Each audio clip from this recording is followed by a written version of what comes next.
If you want to delete the single points on the line and not the line itself, you have to make sure to highlight the correct elements. Use the function delete element, move the cursor to the point you want to delete.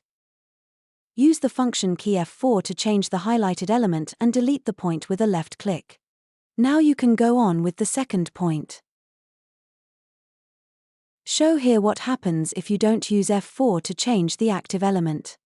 The line has been deleted, because it was highlighted and not the point itself.